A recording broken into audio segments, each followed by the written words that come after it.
Hello dear students, good morning everyone. Today we will discuss about second method of ESR estimation, Winthrop tube method. आज हम जो है Winthrop tube method के बारे में जानेंगे कि इससे हम ESR की estimation जो है वो कैसे कर सकते हैं। तो Winthrop method जो है हमारा सेकंड मेथड है ESR को estimation करने के लिए।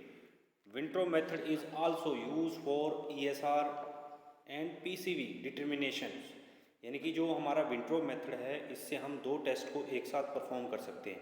पहले हम इससे ESR परफॉर्म कर सकते हैं, erythrocyte sedimentation rate, and second after that हम उससे पैक्ड सेल वॉल्यूम भी निकाल सकते हैं, उसको सेंट्रीफ्यूज करके जो हम उससे पैक्ड सेल वॉल्यूम भी निकाल सकते हैं सेम सैंपल से। Winthrop tube is smaller than Western tube। जो Winthrop ट्यूब है वो छोटी होती है, किससे? वेस्टर्न ट्यूब से।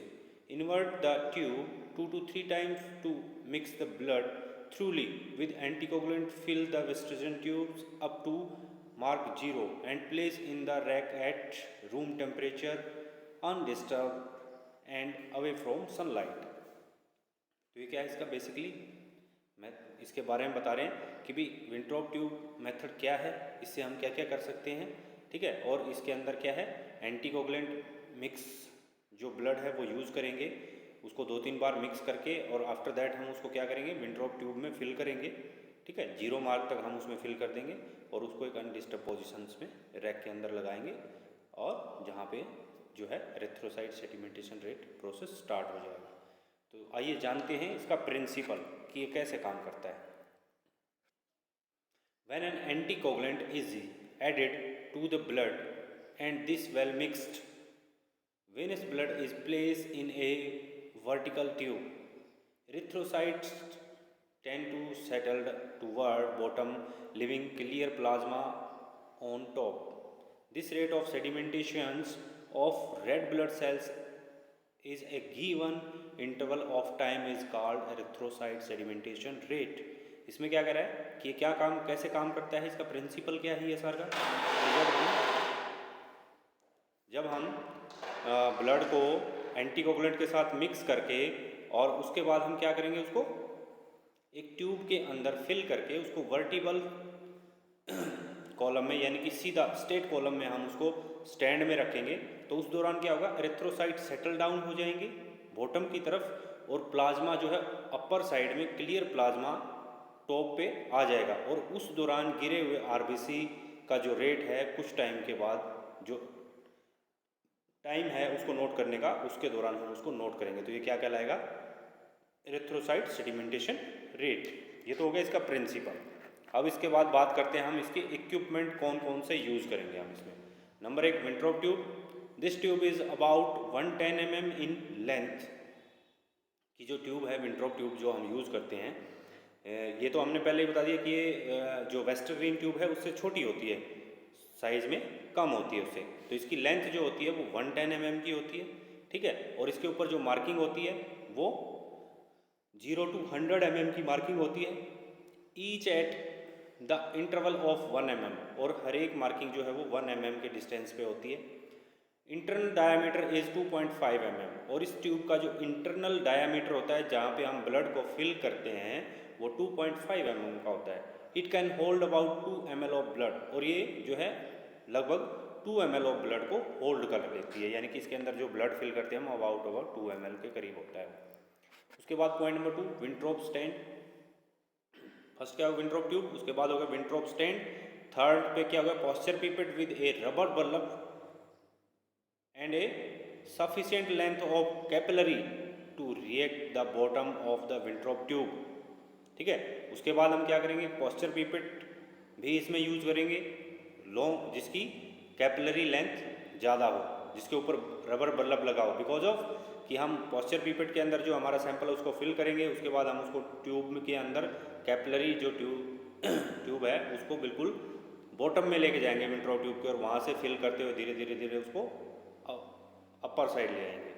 ये किस लिए करते हैं, ताकि उसके अंदर एयर बबल्स ना आए और हमारे जो टेस्ट रिजल्ट है वो ख़राब ना हो। उसके बाद लास्ट है हमारा स्टॉप वॉच और टाइमर, ठीक है।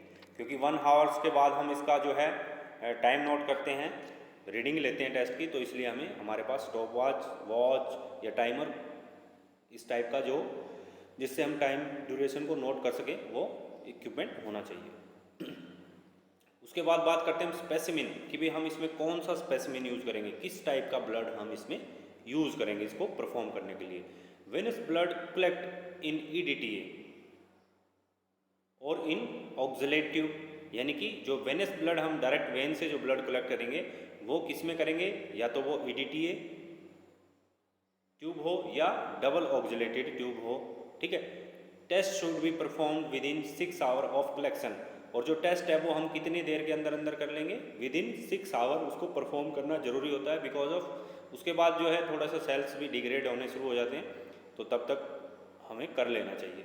और जो है बात है एंटीकोगुलेंट EDTA या डबल ऑक्सलेट जो है वो कितना मिक्स करेंगे कितने ब्लड के साथ, तो on an average 1.5 milligrams EDTA जो है वो 1 ml ऑफ ब्लड के लिए सफिशिएंट होता है, ठीक है। तो ये ध्यान करने वाली बात है कि भी आपसे कोई क्वेश्चन पूछ लेता है कि भाई 1 ml ऑफ ब्लड में कितना एंटीकोगुलेंट EDTA जो है वो यूज़ करेंगे हम, तो 1.5 मिलीग्राम जो है पर ml के हिसाब से हम उसको यूज़ करते हैं।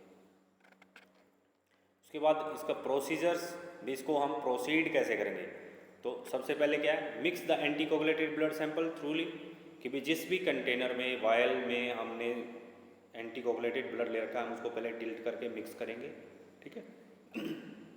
मिक्स करने के बाद हम क्या करेंगे, second number, draw the blood sample in a Pasteur pipette and introduce the pipette up to the bottom of the Wintrobe tube, fill the tube from the bottom exactly up to the 0 mark. उसके बाद क्या है कि जो हमारे पास sample है उसको हम, जो हमारे पास पॉस्चर पीपेट है जिसकी जो नीडल है वो लंबी है, उसके अंदर हम उसको फिल करेंगे, ठीक है।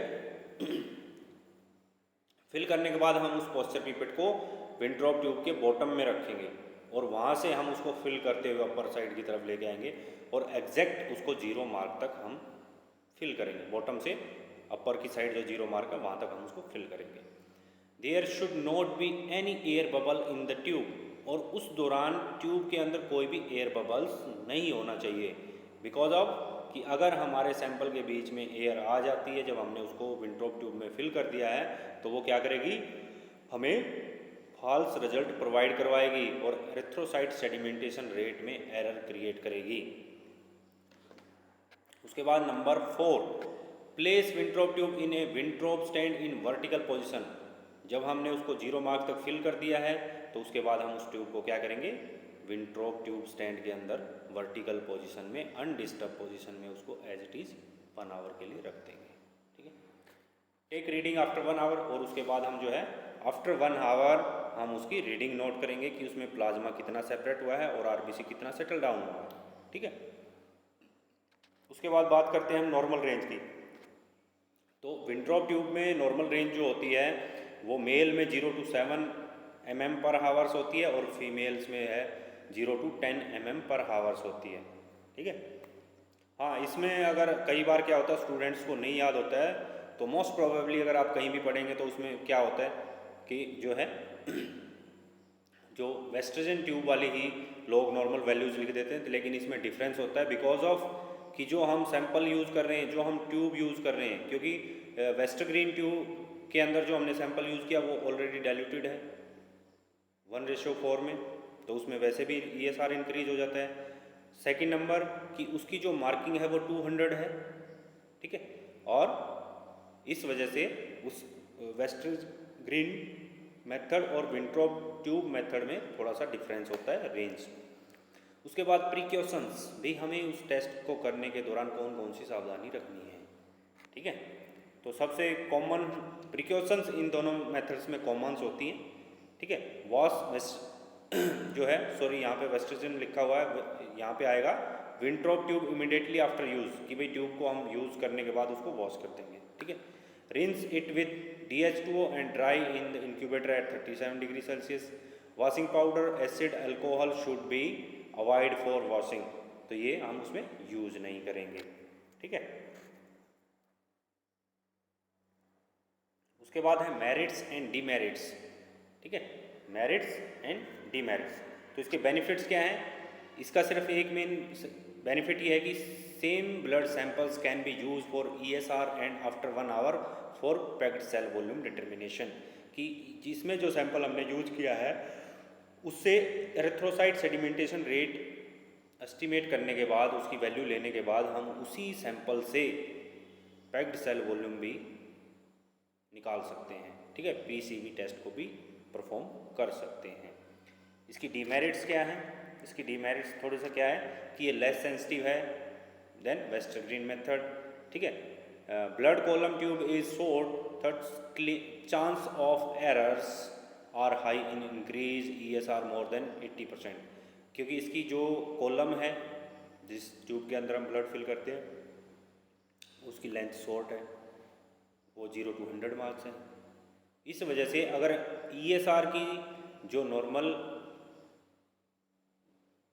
इंक्रीज है, अगर ESR नॉर्मल से ज़्यादा मोर देन 80%, तो उसमें जाके उसमें एरर के चांसेस ज़्यादा हो जाते हैं, क्योंकि वहाँ पे सेंसिटिविटी ख़त्म हो जाती है, ठीक है। तो आज के लिए जो है हमारा सेकंड टॉपिक था, जो था विंट्रॉप ट्यूब एस्टिमेशन मेथड, की विंट्रॉप ट्यूब के द्वारा जो है हम उसको एस्टिमेशन कैसे करेंगे। तो होप सो सभी स्टूडेंट को अच्छे से समझ में आया होगा, और सभी इसको वॉच आउट करें, इस चैनल को सब्सक्राइब करें, लाइक करें और कमेंट करें। अगर किसी का कोई सजेशन है तो आप कमेंट बॉक्स में दे सकते हैं, या अपकमिंग आपको किसी टॉपिक के ऊपर वीडियो चाहिए तो आप हमें कमेंट करके बता सकते हैं। धन्यवाद।